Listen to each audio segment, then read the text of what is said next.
I am so sorry. আজকে late শুনে I am always late, তুমি জানো।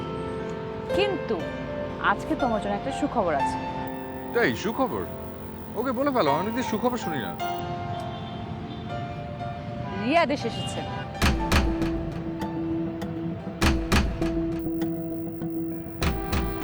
রিয়া এখানে?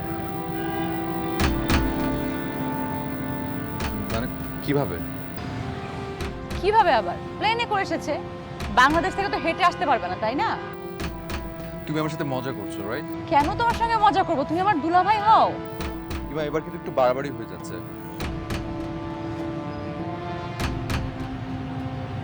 তুমি আমার সঙ্গে দেখা করতে চাও?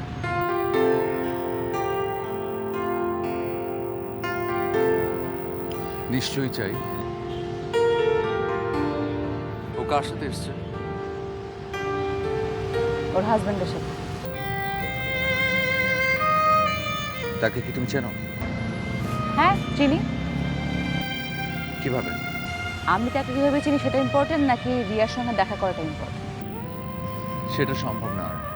বিয়ে হয়ে গেলে কি সব সম্ভাবনা শেষ? কেন শুধু শুধু রহস্য করছো? আমি রহস্য করছি না।